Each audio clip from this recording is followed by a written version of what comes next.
Saudações. Nós mencionamos neste canal, várias vezes, mais ou menos indiretamente, o fato de que, nas sociedades tradicionais, existe uma divisão rígida e que não pode ser transgredida entre o círculo dos homens e o círculo das mulheres e crianças. São duas esferas bem separadas. Isto é muito importante para nós. Cada uma dessas esferas abriga um conjunto exclusivo de funções e de símbolos. A criança pertence ao círculo das mulheres, que é o que chamamos aqui, conforme nossos referenciais teóricos, como sendo o âmbito pré-político da sociedade. Após o rito de passagem, o menino se torna um homem, passa a habitar o âmbito exclusivo da masculinidade, que também é o círculo político, propriamente dito. A diferença entre as duas esferas, a feminina e infantil e a masculina, pode chegar mesmo a afetar o próprio idioma. Sim, há povos no mundo, embora cada vez mais reduzidos numericamente, em que homens e mulheres da mesma comunidade, no mesmo lar, utilizam vocabulários diferentes. E algumas vezes a diferença é tão gritante que não se trata de apenas dois modos de usar a linguagem ou dois dialetos, mas sim, digamos para resumir, de duas verdadeiras línguas diferentes. Hoje eu trarei um exemplo disto, e após a exposição deste exemplo, eu gostaria de fazer alguns comentários que ajudam a situá-lo no nosso quadro geral aqui do canal. Falaremos de Ubang, uma comunidade onde homens e mulheres falam línguas diferentes. A língua Ubang é classificada como pertencente ao tronco atlântico congolês e possui cerca de 11 mil falantes, habitantes de um povoado localizado na Nigéria. Ela é famosa por conter palavras diferentes conforme o sexo do falante. As diferenças entre as palavras são tão radicais que, com certo exagero, porém justificado, poderíamos dizer se tratar, na verdade, de duas línguas. Uma exclusiva dos homens e outra exclusiva das mulheres e crianças. A língua das mulheres é falada pelas crianças de ambos os sexos, mas, por volta da puberdade, os meninos passam pelo rito de passagem e, a partir de então, começam a falar a língua exclusiva dos homens. Eis alguns exemplos dessa diferença.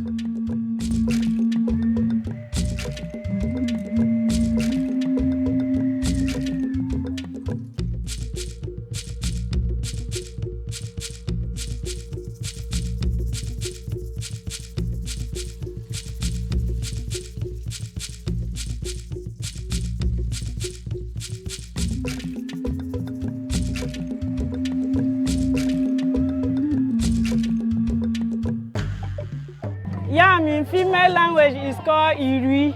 Yam in man language is called Kitong. Shoe is called in man language Ikweafia.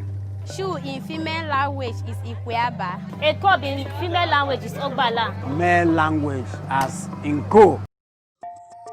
Como podemos ver por esses exemplos, não há um padrão na diferença entre esses vocabulários. Ou, ao menos, ainda não se identificou um tal padrão. O antropólogo Shishi Undi, que estuda a comunidade, comenta: é quase como dois léxicos diferentes.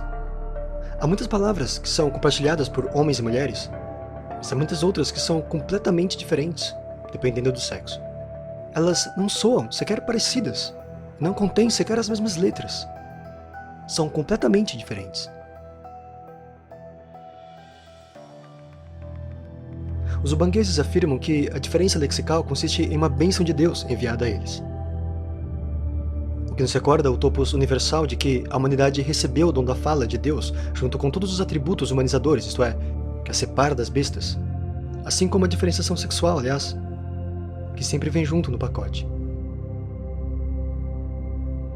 Quando a criança do sexo masculino começa a dar sinais de que está percebendo que não está falando a língua dos adultos do sexo masculino, e começa a tentar imitá-los, então significa que chegou a hora do rito de passagem, onde ela aprende essa língua.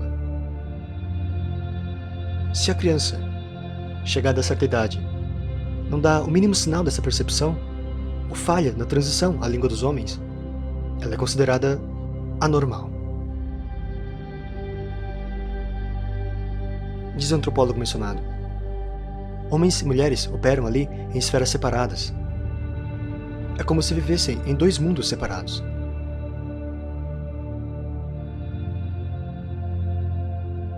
Um dos grandes desafios da nova geração de ubangueses é preservar essa diferença lexical, ou diferenciação sexual da língua.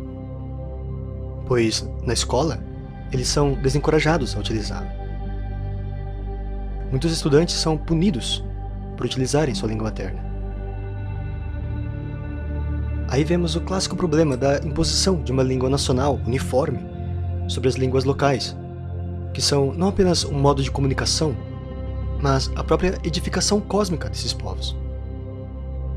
Suprimindo a diferenciação sexual da língua, destroem-se partes fundamentais do mundo dessas pessoas. Se as duas línguas morrerem, diz o antropólogo, o povo Ubang deixará de existir. Alguns defendem que essa língua, obviamente oral, deva ser escrita para que sobreviva. Aí temos um outro problema, que é a quase fatal degradação do sistema simbólico oral quando passa a linguagem alfabética escrita. Ou seja, se a língua ubanguesa morrer, o povo ubanguês deixará de existir. Mas se ela for simplesmente escrita, ela mesma poderá então morrer, tornar-se uma mera peça no Museu Antropológico Universal. Viva como uma borboleta presa num quadro de colecionador. Então, é mais complicado do que parece.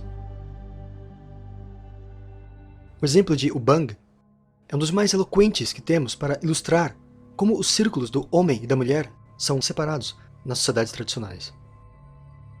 E, mesmo que este exemplo seja aparentemente muito específico, limitado geográfica e etnicamente, podemos dizer que ele se encontra amparado por estruturas suprageográficas ou supraétnicas.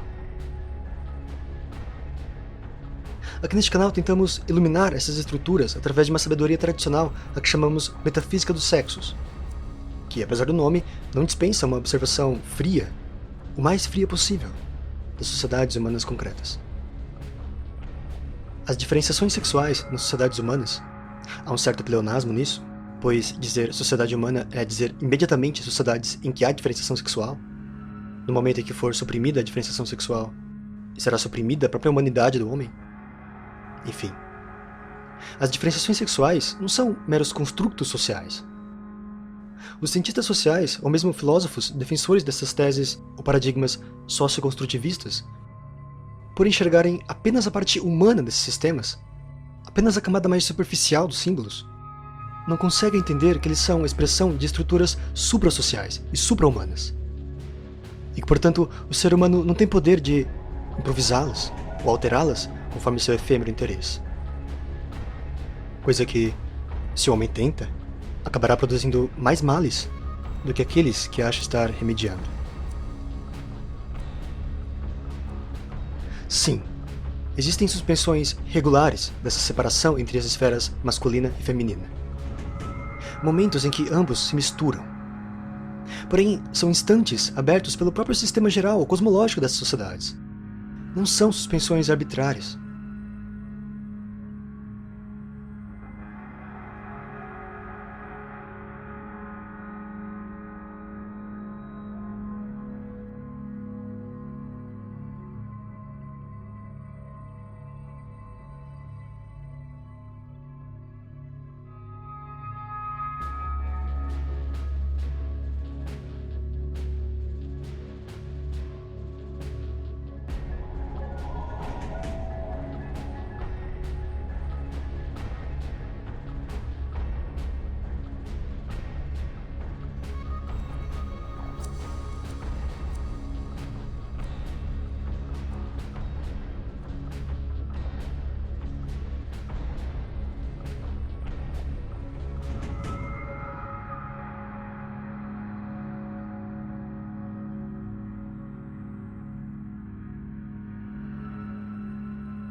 E, quando não assim, quando não momentos quase rituais, previstos e preparados pelo próprio sistema simbólico religioso, são misturas meramente irregulares, provocadas por força da mera necessidade ou outros fatores extrínsecos. É emergencial e provisória. Portanto, exceções. Aqui nesse projeto nosso, nós insistimos bastante no fato de que a perda dos ritos de passagem foi um dos principais responsáveis pela crise de masculinidade que as sociedades ocidentais têm vivido. Não só agora. Vivemos, no presente, em uma promiscuidade sexual. Nas várias acepções possíveis do termo sexual. Ou seja, os sexos se misturaram. Os elementos da esfera feminina e infantil invadiram a esfera masculina. Os elementos da esfera pré-política invadiram a esfera política. E aqueles que deveriam fazer a transição para a esfera masculina parecem estar acorrentados para sempre na esfera feminina e infantil. Ora, os ritos do homem sempre tiveram seus motivos. Passando pelo rito de passagem, o menino se desloca do círculo de sua infância. É investido de uma nova identidade, aquela que representa a realização plena das possibilidades da sua alma. Ganha um novo nome e, como vimos, em certos casos, até uma nova língua. Isto é uma transmutação integral. Ele se torna o elo vertical entre seus antepassados no subsolo da memória coletiva e seus deuses no vasto céu. Ele não se torna apenas adulto, mas homem. Tal como as mulheres também têm seus rituais, e se tornam mulheres através deles. O mundo tradicional não vivia entregue aos determinantes biológicos. A maturidade dos indivíduos não era um ponto em sua evolução física. E sim, pelo contrário, a ruptura desses determinantes biológicos. O nascimento biológico é apenas uma preparação, uma oportunidade para o nascimento de fato. A sociedade recebe a criança e arma em torno dela um segundo ventre, um ventre artificial, para continuar sua gestação interrompida. Até que, chegada a hora, possa haver o trabalho de parto, o que se chama de rito de passagem.